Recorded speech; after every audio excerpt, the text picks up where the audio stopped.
All right, 3 days out. It was good to get some heat these last 2 days. I mean, it's been hot out there, and it's been good. I thought the kids pushed through it really, really good today. They were good yesterday, but, we hadn't had that heat in about a week and a half, so, they struggled a little bit. But today I thought they did really well handling it. 2 good work days. Now we got to sharpen everything up before kickoff at 6 o'clock on Saturday. Coach, we haven't talked since Panda asked you to officially join, a local kid from Conley. Just how good is it to have him in practice and everything? I'm really glad he's here. He's a great young man. I got to know him, when he was in high school, and he's worked really, really hard to get himself graduated from Charlotte. So congratulations to him on graduating. And then he's jumped right in, and I think he'll help us for the years out. He's got to get in shape, got to learn the playbook, but he's coming along pretty quick. We just got to keep our expectations, where they need to be until he gets his body ready to go. But you can never have enough experienced offensive linemen. So I'm glad he's here. How tough is it for somebody coming in late? I mean, Ben's missing all the camp, but I guess does it help experience-wise he has? Oh yeah, I mean, I had, as late as he got to us, I had almost zero expectations, and but it's a testament to he's a strong character guy. And, he jumped right in. He was on the scout team. He went in there. He worked. You could see his feet immediately. You could see the experience just in the way he moved. And so I think for him, he's going to come along better than most would just because he is a veteran guy. I was going to save this for John David Baker, but I'll ask you as well. What's your ratio to excitement and nervousness heading into week 1? Do you still get nervous after these years? Oh, I mean, a little bit, but the excitement much outweighs anything else. I'm just ready for our team to go play. They've worked very hard for the past, 8, 9, 10 months. We've worked very hard since last November. So there's a lot of excitement around getting to play again. For our guys, I probably got to temper myself on Saturday that I don't get them, too over the top before we kick off. But I promise you they'll be excited to play Saturday. With, from an injury standpoint, I know you don't want to get into specifics, but do you feel like you guys had a pretty relatively injury-free preseason, coming out of it? Yeah. We changed a lot about the way we did preseason camp this year. It's a fine line, very fine line. You have to push. You have to have the physical contact, and we have a very physical football team. But you got to have guys, ready to play. I feel good about us from injury standpoint right now today. The thing I'm really focused on the next 48 hours is getting our bodies refueled, rehydrated. I want us really, really fresh on Saturday. But it's probably as good of a preseason camp from that respect as we've had in quite a while. Do you reach a point where you're like, all right, I'm ready for a game now? Or yeah. Would you like another couple weeks? No. I was ready at the end of last week. And this week has been slow. I'm glad we're not there yet because we're not perfect yet, and you'll never be perfect, but there's some things we really want to sharpen up. But no, we're ready to go play. I'm tired of practicing. I know they are too. Anything else? All right, see you guys Saturday. All right, y'all good? All right, Steven. Don't mess it up this year.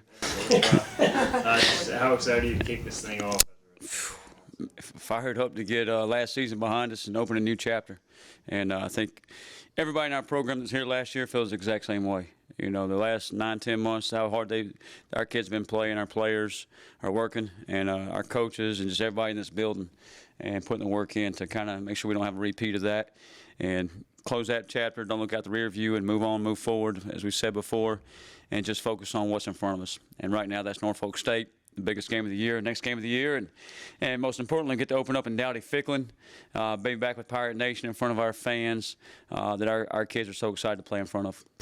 You've talked a lot about, how much of a pleasure it is to coach here, to be a part of the game day. So, what are kind of the emotions for you going into year 5 as DC?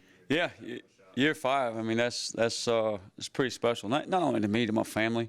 And I think that's, my kids are getting old enough to now that they understand, the game, football and Pirate Nation. You ask them who their favorite team is, and they talk about the Pirates or, what sport's important to them or what their favorite sport is football. And, my daughter told me the other day she don't want to play football, but that is her favorite sport. And I told her she needs to toughen up a little bit. But, I think from all the game day traditions here and just seeing our fans and seeing the excitement and being back in front of that stadium and watching our kids go at it and playing the way they play defensively and playing with effort and flying around and creating turnovers and getting big stops on third down. So just look forward to seeing all that on Saturday and, just blessed to be a part of this. I mean, we talk so much about, we get caught up in the rat race sometimes in life. And we don't take the time to appreciate where we're at. And I think sometimes you got to step back and just appreciate where we're at, be thankful. Thank God that, you're blessed to be here, be blessed in a place that cares about football. There's a lot of places out there that be a half-empty stadium on Saturday and nobody really cares about game one. But, here in Pirate Nation and 252 in Greenville and in Dowdy-Ficklin, we're going to have that place rocking and truly fired up about that. What did you see from Wilford State's offense Saturday night?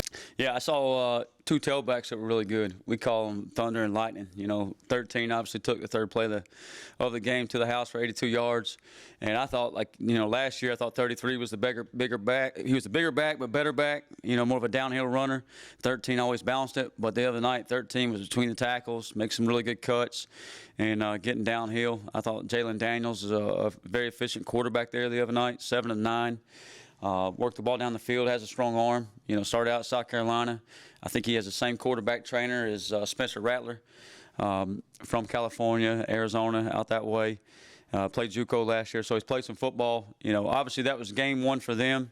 The old saying is you make your biggest improvement from game one to game two. So they're going to clean some things up. I'm sure we'll see a different football team than we saw on tape and on the TV last Saturday. So, I think they got a very good football team coming in here. And, we got to freaking play our tails off to get the W.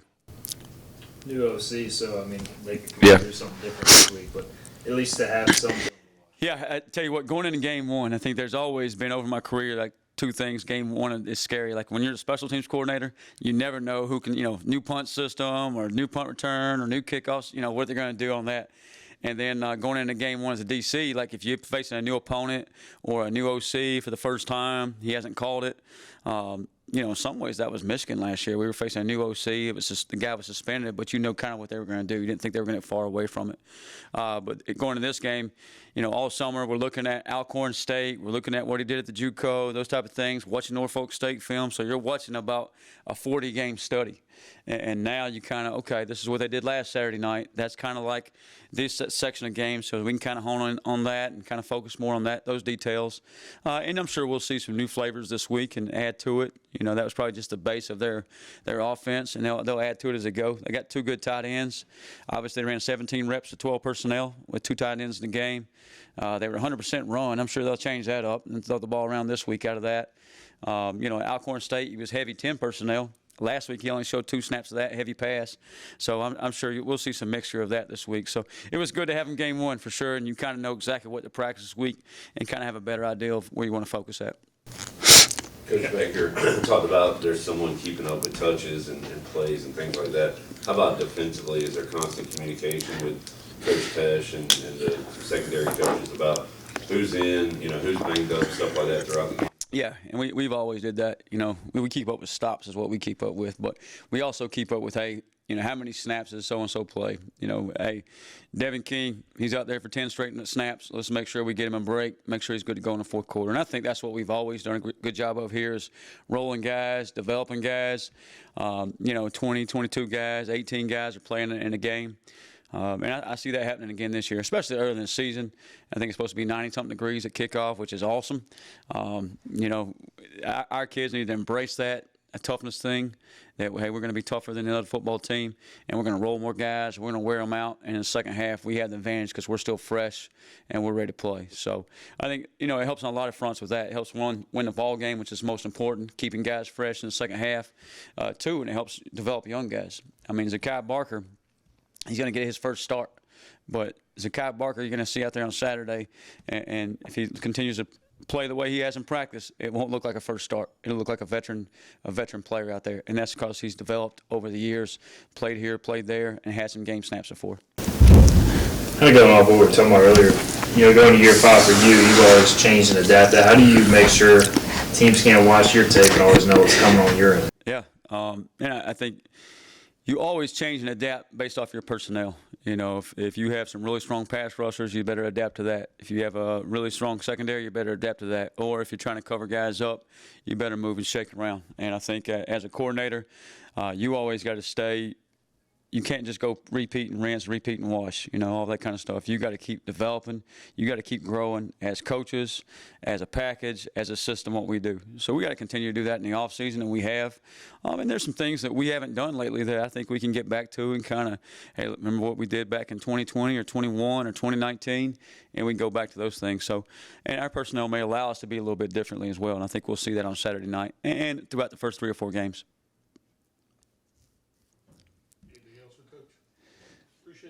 If you guys want to go for a jog, I'm getting ready to go. For sure. I'm definitely to that point. I think our kids are too. We're tired of talking about it and ready to just go do it. They're excited. They've had a great 2 days of practice. I don't think we're overly anxious. I think we're just ready to go. I'm really excited to go see them. Just go put it on the grass on Saturday. What's your ratio from excitement to nervousness heading into the first game here at ECU? I've never been a guy that gets really nervous. These type of things you always just try and be prepared for. I'm excited more than anything. And I'm excited for these kids because, they've put in the last 8 months. They've done everything we've possibly asked them to do and then some. That's the thing. I'm just excited to watch them play because they've earned the right to go out there and play well and to put points on the board. Jake hasn't played in a live game for a while. You have to say anything to him, or is he just cool? No, that's just that's why, that's part of the reason why he's the guy is because he's just cool, calm, collected every single day. He's never too high, never too low, just even keel. And I don't expect any different on Saturday. We tried to put him in as many game-like situations, whether it be a scrimmage or a practice setting, and he responded the same way every time. And so I don't expect any different on Saturday. Is he probably going to have a few more juices flowing? Probably so. But I bet after that first clap, he'll be just fine. With in Norfolk State, how much does it help you? At least they've got a game on film. I'm sure you watch them going through the year, but you at least kind of have an idea of what it is. Yeah, absolutely. It's like Coach has talked about. There's advantages and disadvantages to it. It's an advantage to us in the sense of we get to see, not only some scheme things, but personnel-wise. They've moved some personnel around, and I think they've upgraded at a lot of spots personnel-wise. I thought they flew around. Their guys play hard. They play sound. I was really impressed with them on Saturday, or this past Saturday, and just looking at them as a whole, like we got to go play, and this is going to be a dogfight now because they got a good squad. For you guys, how important is it early in the game to try and stay on schedule, not have any of those like false starts or emotional? Yeah, that's huge. Not only this game, but every game. That's something we harp on a ton. Is just we can't beat ourselves. This game is hard enough to move the ball and score points. Just having the ability to stay on track. Stay in front of the chains. Those type of things are huge, especially in this first game. And, unfortunately, sometimes it's going to happen. And it's really how you respond to it, making sure that we don't turn one bad play into two. And that's just something that we got to coach our guys through, and they'll be good. Calling a game, for the first time, live game, you obviously done scrimmages and things. You try to prepare for every situation, or you just, kind of go in there, ready for kind of doing what you've always done? Yeah, that's the nice thing is just the rooms that I've sat in, being able to, really my first 6 years as a coach, I sat right next to the offense coordinator, and I watched how they prepared. I watched how they prepared for every situation. And then that was one thing, when I went to Ole Miss, I thought we did better than anybody is just being prepared for every situation. And, we're going to coach these guys up until the whistle. And there's you never stop preparing for the game, whether it's Thursday afternoon, Friday afternoon, Saturday morning. And so that's just, I've been fortunate in that sense. And the rooms I've sat in, the people I've been around, I thought they did a great job in preparing for games and situations and feeling like we're in a good spot to be prepared for whatever happens on Saturday. You yourself talk about the depth of the team, especially receiver. You got depth at running back. As far as getting touches, making sure the healthiest guys in, is that communication between you and the position coaches, or how does that work throughout? Yep. So we have, it's funny. We have one guy that is one of his sole assignments on game day is making sure certain guys are getting touches. Because you never want to look up in a game and be like, well, dang, so and so has only had one touch. And especially if you look back if you're Sunday and you're looking back at a Saturday game and you struggled offensively, and all of a sudden you look up and two of the guys that you want to get touches to touched at one time. Well, that's a bad deal. And so we have, like I said, we got somebody assigned to that because you learn from your mistakes. It happened to us a few years ago. We played in a game where we were down some people, but we had a couple of our players going, and we struggled offensively. And then looking back the next day, we realized that the guys that we did have, we barely got them the ball. And that can't happen as a coaching staff. And so just being prepared for those type of things. At the end of the day, scheme is really important, but those players make this thing go. And we got some really good ones, and we got to make sure we get the ball in their hands for sure. With the helmet, Mike, I mean, will there be kind of a learning period? I know you guys have worked with it in practice, but you have to go into game day to see what works, what doesn't. Yeah, it's going to be a little bit of trial and error for sure, but that's just where, I'm grateful we've gotten to use it every day in practice. We've gotten to use it in our scrimmages. We've got to use it with the 15-second cutoff. So we've gotten some test runs at it, but as you know, everything's different on game day, and so there'll be some learning curves of just trying to sort through it. The biggest thing that I'll try and do a great job of is just not doing too much. It's one of the guys who I talk to, kind of just figuring out how to use it, the best way to use it. The best advice I've gotten is don't talk in his backswing. Don't give him too much. Don't make him overthink something. You've spent X amount of hours during the week coaching the guy. Trust that training. Don't trust 5 seconds before he snaps the ball, you telling him something that's going to make the difference.